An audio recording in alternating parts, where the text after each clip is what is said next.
Okay, this is not going to be a boring panel. I just want you to know that right up front. So be ready to be engaged and entertained. So as mentioned, my name is Sabrina Walker Hernandez. I'm the president and CEO of Building Better Boards, and I will be your moderator for today. Now, as we delve into this topic on how to form partnerships that drive success, it's important for us to acknowledge that that's the vast landscape of partnership in today's interconnected world can come in many forms, right? So that involves people, it involves organizations, and even AI systems. However, to provide focus and actionable insights, we're going to narrow our discussion down to primarily business partnerships as a foundation, because all of these are great business people right here. So that's what we're going to be looking at today. We're going to explore various types of business partnerships, including strategic alliances, joint ventures, and vendor relationships. Remember, the language we use in forming and nurturing these partnerships is crucial. Words have the power to build bridges or create barriers. Throughout our discussion, we'll emphasize the importance of clear, respectful, and engaging communication in establishing and maintaining successful partnerships.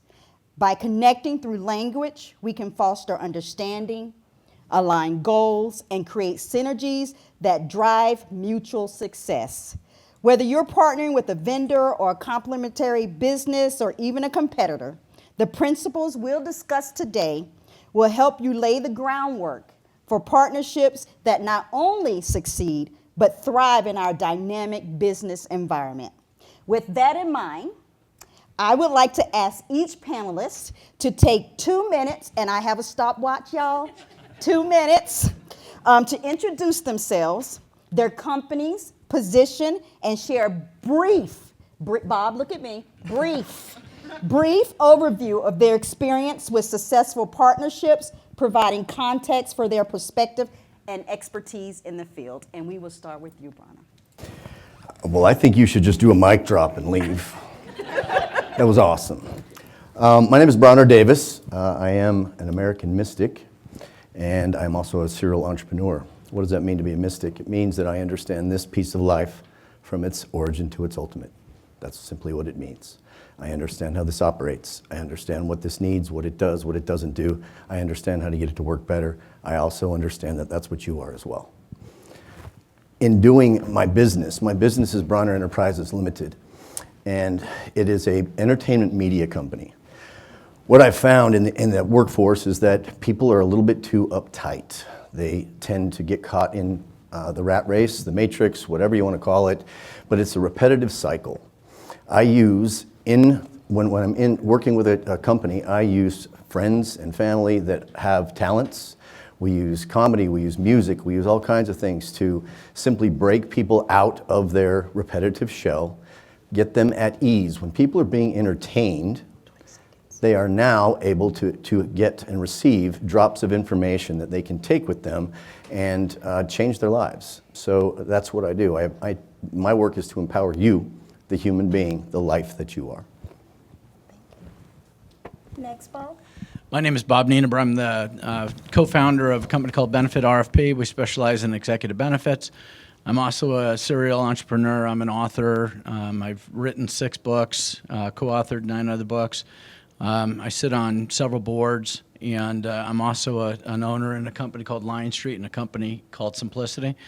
And really what we look for, since we're talking about partnerships, we're going to get into this today, every business that I've ever built has been on the backs of strong partnerships based on the culture that I wanted to have out of those organizations.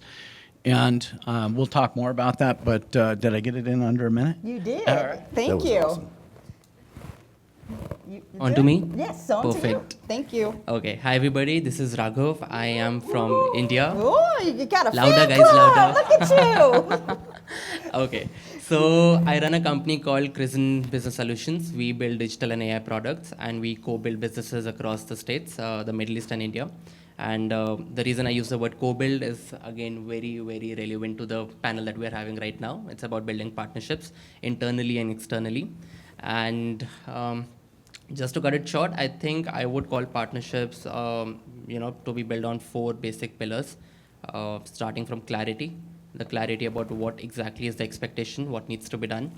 Moving on to people, I need to like the person I am going to work with. I may not agree with you, but I need to like the fact that I do not agree with you. That's really important, right? That's there. Then creation about the fact that I need to know what is the vision, what are we creating together. Ultimately, partnerships are about building something together, right? And last, time. I think that's really, really important and very underrated when we talk about partnerships, because when we talk about time, it's really important to figure out when exactly is the time to begin and when exactly is the time to stop, and how long do you want to invest in a particular partnership so that it turns out and brings out the best in you. I would stop at that. Yes, I And think so. I think you're right at Thank 4 you so seconds. much. Thank you. I'm glad I didn't get the timeout over there. Mic check. All right, everybody can hear me. Good afternoon. My name is Taylor Mason, and I am the CEO and founder of Edify Consulting. We are a business improvement and professional development company with a strong focus on the professional development aspect. We're a multifunctional LLC. So essentially, at the end of the day, what we're trying to do is bridge a gap when it comes to education and business. So if you're a business owner and let's say you're missing the subject matter expert when it comes to marketing, that's where Edify comes into play. Let's say you're a school or you're a principal and you're looking for a college and career readiness program, that's where Edify comes to play. We are here to change the game when it comes to educating others, and that's why I love and embody Edify so much. So that's me in a nutshell, and I look forward to discussing partnerships further. Thank you, Taylor. Jenny? Hi, so I'm Jeannie. I own a marketing agency, so I'm CEO and founder of it.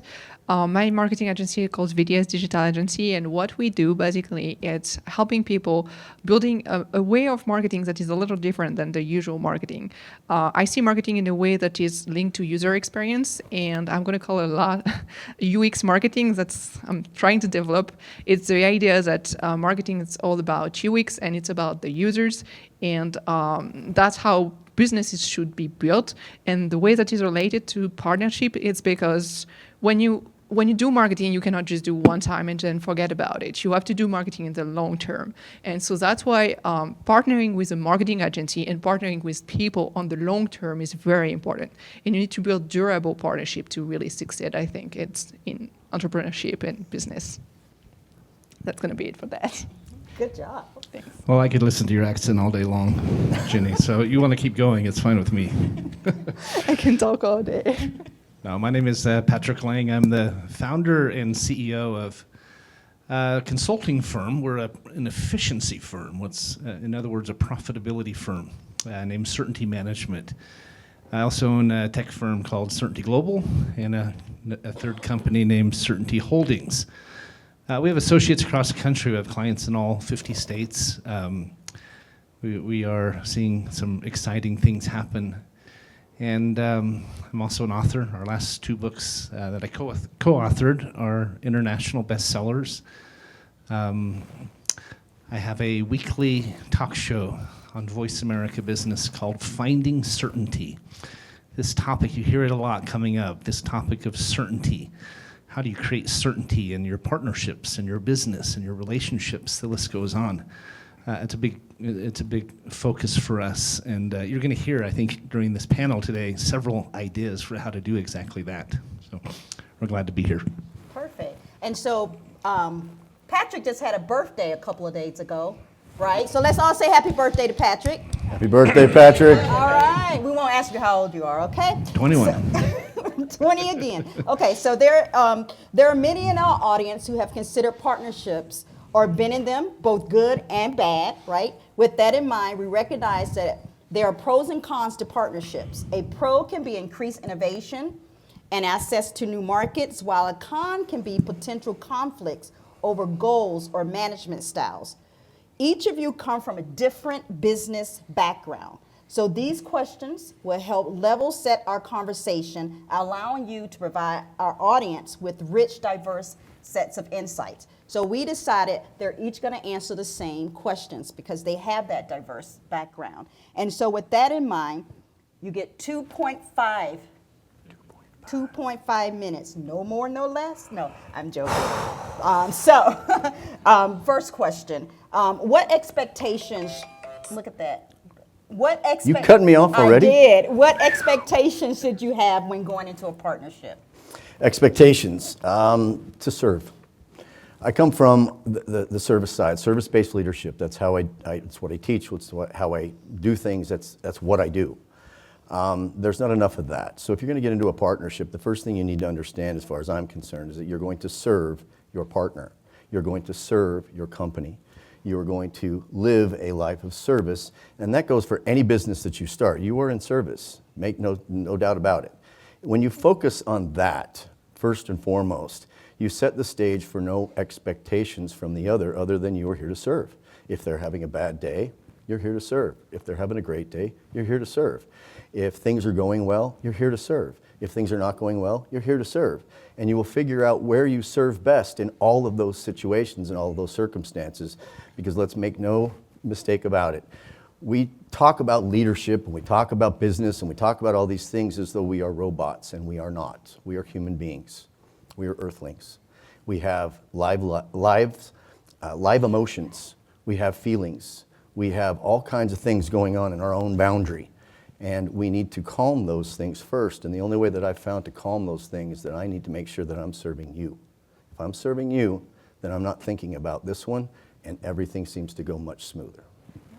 Thank you. Probably a little bit different approach on my end. When we get into any type of partnerships, we're very specific. We want to make sure everybody's staying in their lanes before we enter into an arrangement. And then we're looking at how long the partnership is going to be expected, what we expect out of the partnership, both from a professionalism standpoint. I've broken up partnerships in the past because they were going outside of the culture that I was looking for. I don't want to go to work every day and have to deal with problems. So we're very specific in really putting together a document that spells out what's expected in the partnership and really what the goals are of the partnership, both short-term and long-term, so that we all stay in the right focus and we can't have problems down the road. When I enter into partnerships, they're generally long-term, and the culture, as I mentioned, spelled out. It's kind of like the Yankees. You want a winning culture, and so you have to go after the right partners that are going to get you there. But I also look at it as a form of succession opportunities. If you build a partnership out properly, I've sold 4 companies, and every one of those were spelled out in the process of the partnerships. And so, if you're in it on your own, I can tell you from my experience of doing this for over 3 decades, it's a tough road to get to a good finish line without having a lot of partners along the way that really enable you to get to your goals together. I'm going to pick up something from where he just left.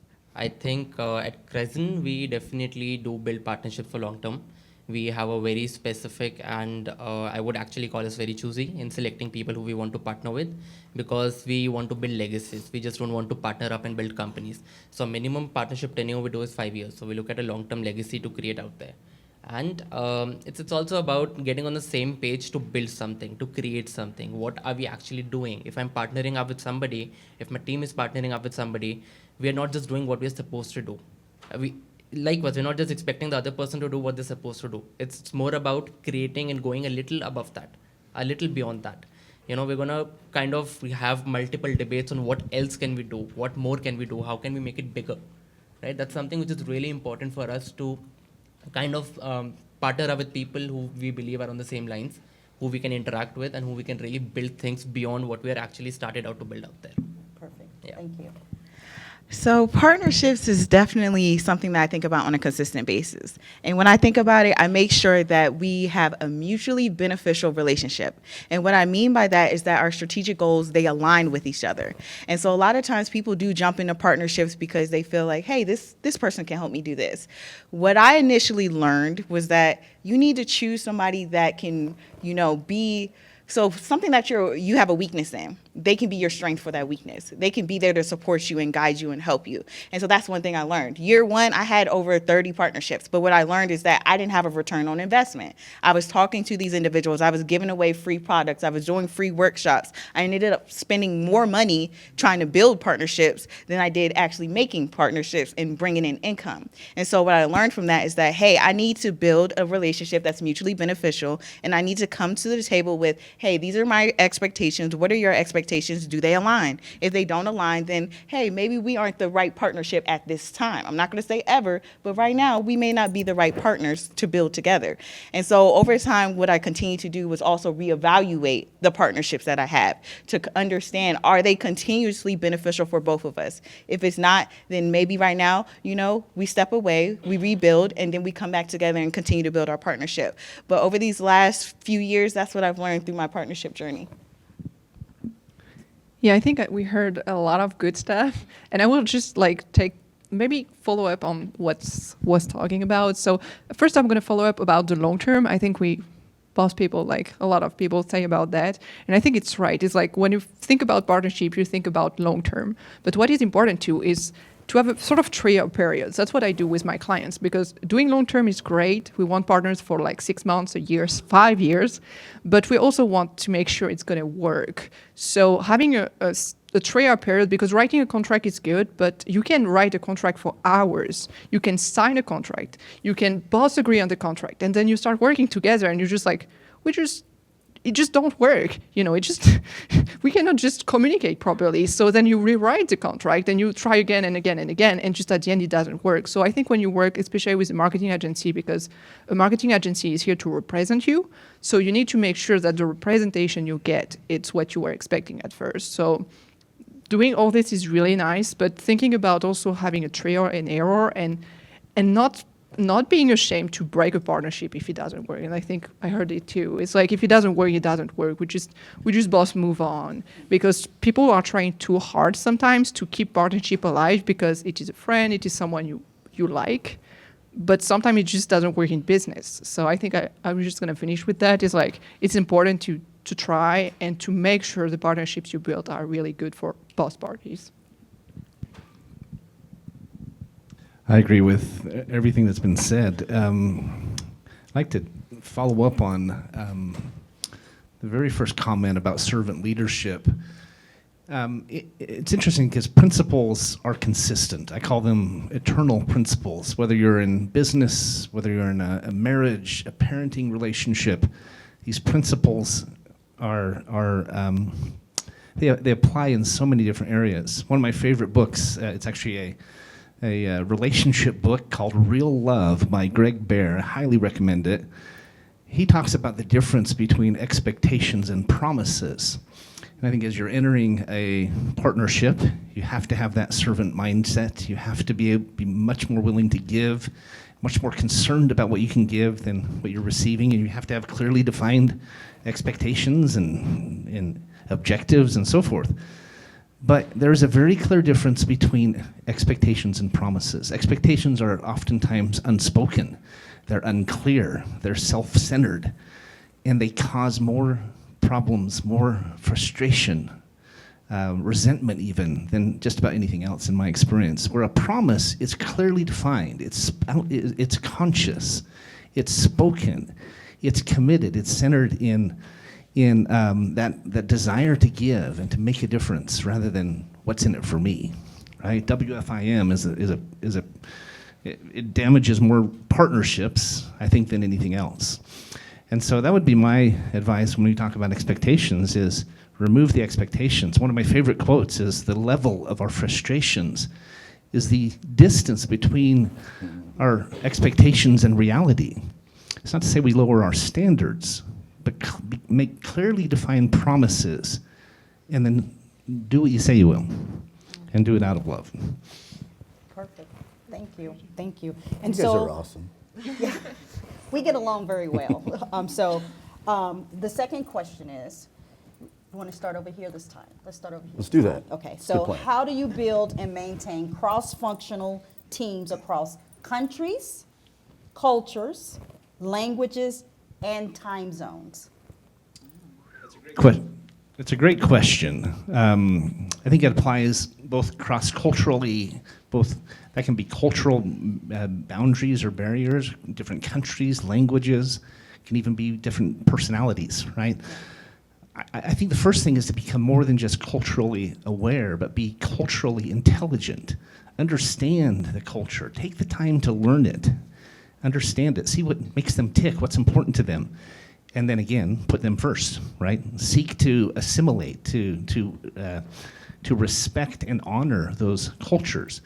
Along with that, you have to communicate effectively. You have to learn their communication style. Some cultures are very direct. Others are more harmonious. They're more interactive.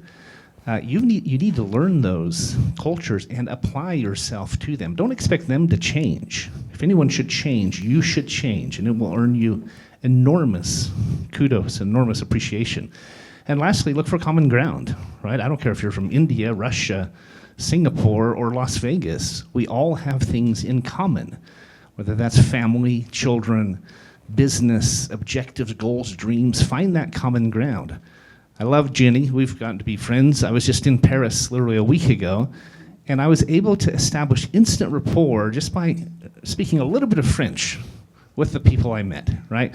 I'm fluent in Italian. I speak Spanish fairly well. My French is terrible, but I know enough to say I don't speak French very well, but I'm trying, right? And enchanté, nice to meet you, merci beaucoup. I mean, just these little phrases, but it was established common ground. They appreciated it, that I was trying, even though I slaughtered it, but they appreciated it. And so that's my advice for crossing boundaries. Yeah, so following on that, yeah, so you all know now I'm French, so I'm a proud American. We knew from your accent. You hear it. Yeah. So I'm a proud immigrant. I'm in the United States for now 6 years, and I aim to stay. So, but that's a great question, and that's actually come a lot in my work because I'm French, but I'm working most for the U.S. military and the U.S. government. I live in the DC area, so you can imagine how much U.S. stuff I do, and all my clients are related to the US government in some ways. So I had to adapt myself, but they also had to adapt themselves to me sometimes because I'm very straightforward, I'm very frank. And so some clients were like, oh, wow, she's saying us like right to our face what we need to hear. And I call that cold shower because I say people need cold showers sometimes, especially like in marketing. I was like, hey, what you do doesn't work, and I'm just gonna tell them straightforward. So I think it's very important in our work and in business to understand this difference and to accept them. On my side, I also make a lot of work to understand Americans and to understand how Americans do business, how it interacts between each other, and to also do the same. So I work a lot on mimicking my friends, mimicking my colleagues, mimicking a lot of people, because I think it's very important when you try to integrate in a new country, when you try to immigrate, when you try to work with people from another country, to understand how they live and to try to really accept it and accept there is a difference. And I'm going to finish on one thing a lot of people think. France is like really close to America. You know, we are friends, we are alive, we are very close to each other. Yes, it's true, but the cultural difference is really, really strong. And if you have been to Paris as a tourist, you may not have realized it, but the reality is France is really, really different from America. And it's hard, but I think if we do all the work, we can make it work. So, good question. Thank you for the question. Taylor? Yes. So for me, from my experience, building multifunctional teams has been the same way that I've built like a regular team. I always make sure to take that time to sit down and actually communicate with the team to understand, like they've already mentioned, their wants, their needs, their culture, their background. And sometimes you have to take that time out of your day to make time to get to know your employees or who you're working with, whether it's a partnership or whether, like I said, it's an employee. I remember one employee that I worked with when I was working for the city of Baltimore. We sat down and had a 30-minute chat. They valued that conversation so much because of the fact that I took the time out of the day to ask them, how are they doing? Hey, what are some little wins that we should celebrate? And when you do those type of things, it makes employees feel valued and appreciated, and it also increases morale. So that's how I've been able to build multifunctional teams. And I've even had people reach out to me to be on the team because of what the feedback that they've received from other individuals. So I agree with my colleagues, and I'm pretty sure the rest of my colleagues are going to have informative things to say, and I'll be taking notes. Oh, you're good. Great. Thank you. Just to give you context, I worked as a management consultant with Deloitte and BCG before. So I have plenty of experiences as a first timer being sent in a war field to work with people from different zones. And that was challenging, but then I really learned a lot from it, and I've implemented it, the same thing in what I'm doing currently with my team. So I would put it across again in 4 different verticals, to begin from giving people the freedom to express what they want to express in their own way, not contradict that. Second, accepting people the way they are, the way they want to express themselves, and the way they want to reach out to us. That'll be 2. Third would actually be hyper project management. This is something that I've realized is really important, and especially working at a managerial level where you're taking decisions. It's really important for you to manage your time in a way that you are able to work across time zones and with people from different areas, so that you are able to compound everything together and not just rely on them. And if anything just gets postponed, you are not stuck somewhere. That's something that I really implement now in what I do currently. So that's number 3. Number 4 is basically empathy. Just like my fellow panelists have just mentioned, it's about being a bit empathetic to the people you're working with, being a bit adjusting with the time zones, also being a bit adjusting with the fact that the other person might have some local or religious or any other factor affecting the way they're working at that time. And it might impact the work that I'm doing, which is where hyper project management and being empathetic comes hand in hand. Yeah, So- that's my takeaway. Before you pass it on, tell us a little bit more about hyper project management. Right. I think this is something which is more about, for example, currently in my team, it's a small team. It's just about 9 people, 9 or 10 of us working. But then I have people working from Singapore, Dubai, London, India, even in India from different parts of the country, right? So it's about whatever task I'm giving people and the freedom that I'm giving them to work on, and not micromanaging things, right? Just allowing them to kind of reach out back to me in a way that I know that if an input is coming from somebody else, I can use it as an output for the third person, right? So it's about hyper managing things in a way that I know that 3 things will be coming from 3 different areas, but then when it comes to me, the 4th person will be able to pick it up. So I need to manage my time, and I need to prioritize my tasks as per that segment. That's what I meant. Thank you. Well, this is a fun question for me. I've traveled to about 65 countries around the world. I'm abroad quite a bit. My daughter lives in Prague, so I get over to Europe quite a bit. And in her family, they speak 9 languages, so I'm never sure what anybody's saying. But the one of the things I'd say, if you're working abroad and you're working with international clients, be ready to celebrate the differences. Don't be standoffish. If they offer you food you've never heard of, taste it. It's great. I remember, and sometimes you don't always go to fun places or wealthy places for sure. America is kind of the standout from that standpoint, and just appreciate the people for what they have and what they're doing. I went to Kiev when it was actively being bombed about 30 days after all that started. And it was so funny to see the resilience of the people, the business people, and all that. I was dealing with some of the oligarchs out there, and they had been wiped out on some of their companies, and so they're dealing with a lot of stuff. But they're going to have very different experiences that they're going to share with you. And when you're working with their people, be open to their ideas. I never micromanage people or clients in any way when I'm overseas, because they have different ways of doing things. They have different family values. Their governments, in a lot of cases, especially in Europe, are more socialized than what we have here. And it might feel weird to you as an American, but you just got to leave your Americanism back at home. It's not going to help you, especially right now with our current administration. It's not going to help you. You want to get off those topics. But I would just say, when you're out there and you're working with people, whether it's a partnership or clients or anything, just be open-minded. Try everything they want to get you into. See the world, experience the world, and just enjoy the heck out of it. Perfect, Bob. Thank you. What's the weirdest food have you tried? Some people are going to be upset, monkey. Okay, yeah, pass the mic. Come on. Your turn. I might be the monkey.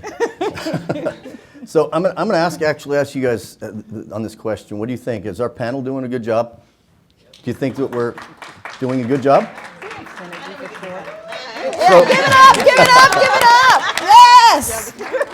So I'm asking you that question because this is an example of answering that question. When we decided to get together, it was questioned, should we get together?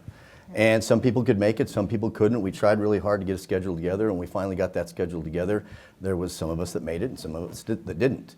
And this is where I get to prove my philosophy or my theory or my point, which is we all came to serve. We didn't care who showed up. We didn't care who was available, who wasn't available. We would all figure out a way to loop everybody in, make sure that we had a good panel of questions. We had a lot of discussion around this. This lovely lady showed up ready to serve and be the moderator, and we had a fantastic discussion in Paris, India. Where were you? You were in Paris. Yeah, it was in Paris actually. Oh, you're both in Paris. No. Patrick was in I Paris, she was in DC. no, I live in He DC was in area. India. Oh, that's right. So, He was in Europe eating monkeys somewhere. yeah. I was in Maryland. In Maryland. So we crossed a lot of boundaries. In fact, our friend from India here was on, what were you, 4 a.m.? 2:30 a.m. He came Showed to up. serve. He came to figure out what he could do to be a part of this panel to make it as successful as possible. When you come to serve, it doesn't matter what the task is, it doesn't matter what's going on. You are going to find out how you can figure out, how you can make yourself fit the best possible way. If that means we select a moderator, then that's what happens. If that means that we have people that couldn't make it and before we huddle up and we figure out how to get them looped in, we do that. If you come to serve, you will win every single time. Perfect. So based on your philosophy of coming to serve, how do you create enduring partnerships? Well, exactly that. Let's face it, everybody gets into business to make some money. They get into business to take care of their families. They get into business to grow. They get into business to try something new. The entrepreneurs that I work with are budding entrepreneurs. So they had an idea and they don't know how to implement that idea, or they've implemented it to a certain point and now how do I take it to the next level? So if you're there to serve your partners and figure out what's going on in your business at all stages of the game, then you will always endure because you will breed that into your culture. And everybody then begins to serve one another. You begin to support one another. When in a down market, you can always, we heard in the panel before, how you rallied around and figured out when, 58 million was gone, you figured out how to sidestep that. That happens when you have people who are all gathered ready to serve in the next situation, the next crisis, the next downturn, whatever it is. And you will find that, at least I have in my partnerships, even when you break them up or it's just time to go, you do that amicably. It's just time to go. And we did what we could do. Maybe we'll circle up on the next one, but it always works that way in my case. Oh, perfect. So Bob, what creates enduring partnerships for you? I think, commitment and trust. You say what you're going to do, you deliver what you're going to do, you review it, and you always make sure that everybody on both sides is in the same game with you. Nobody's getting crazy on the sides. And it's really about a lot of collaboration as you're going through, because there are going to be new things you're going to uncover together that you didn't even think about. And so you'll want to make arrangements as to who's going to do what in those relationships. But really, the partnership itself, it has got to be the core strength. You have to get along with the people you're dealing with. You have to trust the people that you're dealing with and respect them. And they have to you as well. And you have to deliver so that you're not letting them down. Because that's the first thing that's going to destroy a partnership is you're both going to make money. You're both going to enjoy a lot of great things.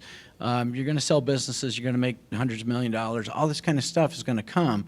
But if you don't have that core foundation with the people that you're working with, that you're partnering up with, that you are going to know intimately. You're going to know their families. You're going to know their kids' birthdays. You're going to have to tell them their kids are beautiful when they're ugly. You do all the things, right?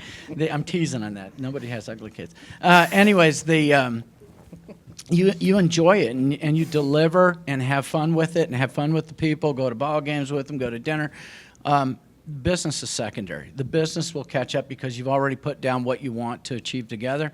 But the partnership, the relationship, the trust, everything cannot change. Perfect. Thank you. Okay. Raga? Did I say it right? Yes, you got it right. Yes, Finally. yes. I'm so proud what- of you. So what creates enduring partnerships? I think it's pretty simple. It's loyalty and transparency, right? You have to be transparent with the people you're working with, like absolutely pure, blunt, transparent. This is what it is. This is how it's going to be, right? And loyalty. You have to have their back, be on the side, even when they are not around you. I think this works both for internal and external partnerships. Like I have a 19-year-old intern in my team and a 31-year-old guy, and they're both currently working on. So we work a lot on skill development. So when we're paying them the salaries, it's not just the money; it's also a lot of certificate courses. So they're doing Scrum, certified Scrum management courses.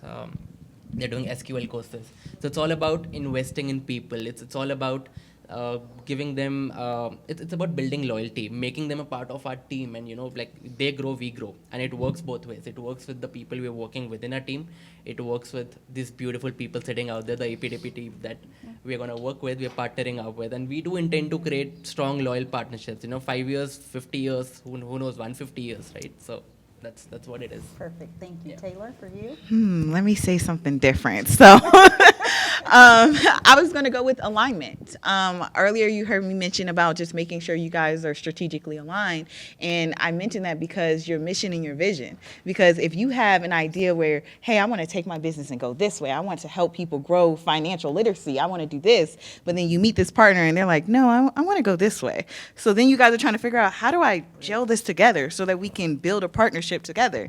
Sometimes partnerships aren't meant to happen at that point in time in life, and that's okay. That doesn't mean you can't ever work with the person. Like he mentioned earlier about when partnerships have ran their course, to break it up amicably. Sorry, I stuttered with that word.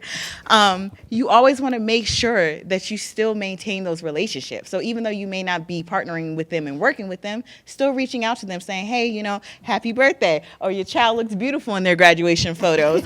Doing these things keeps the partnership alive for the future, for now, whatever the case might be. So for me, like I said, it's just accountability and then making sure that you guys are mutually aligned.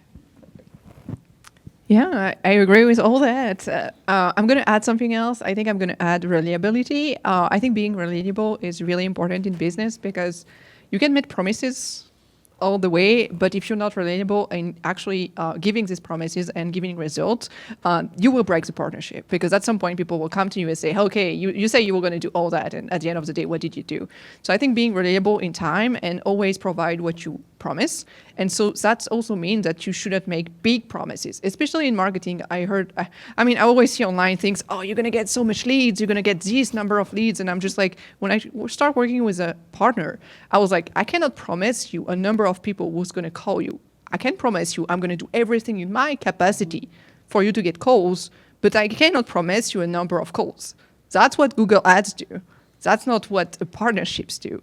So I think being aligned on your promises and being relatable in the result, in what you give, and giving what you promise is very important.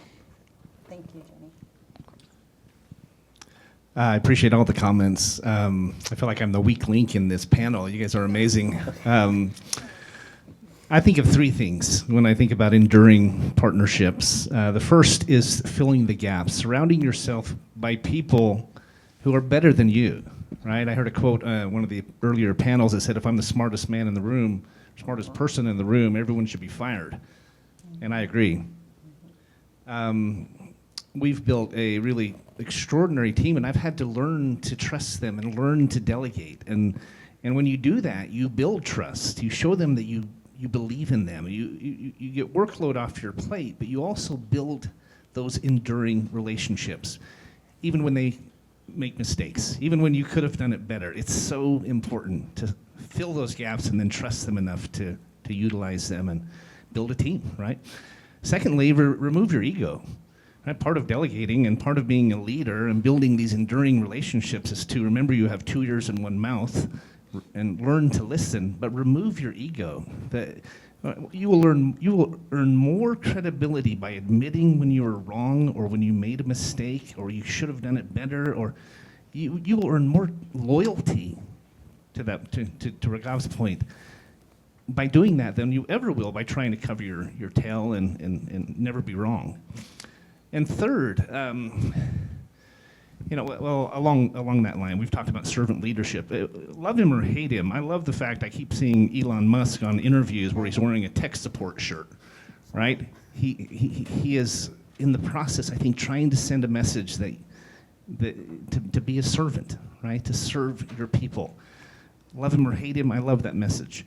The third principle is simply to not give up, to be resilient. One of the most important words in business is recalculate. Like a GPS, we're constantly recalculating, getting back on track. You think of driving a car down the road or flying an airplane, you're never in a straight line, you're constantly correcting and getting back on track. And you have to be resilient. Anyone who's an entrepreneur, probably everyone in this room knows that it takes blood, sweat, and tears to make it work. You have to be patient. You have to be flexible. Give people room to fail. Don't bust their nuts when they do. You know, be flexible. I wore this T-shirt specifically for this point. It says grit, right? You have to have grit to have enduring relationships. And that's my story, and I'm sticking to it. And I'm glad that you're sticking to it. I saw somebody do the little time thing back here. Although we started 9 minutes late, I want to recover our time. I would not do that to you. Thank you so much, Patrick. I would. You would? Well, I'm going to wing it. So thank you, Patrick, for covering those 3 things that we really wanted to focus on. And just to recap them for you, we talked about the principles of service leadership, ego-free delegation, and active listening. And so these 3 things really form the foundation of partnerships. And they remind us that at the heart of every great partnership are people working together towards a common goal. So thank you for being on this panel. Thank you for being a panelist. Thank you for sharing your insights. And I hope that you all leave today with a new perspective on partnerships and strategies that can help you form these great relationships as you drive success forward. Thank you so very much. Thank you.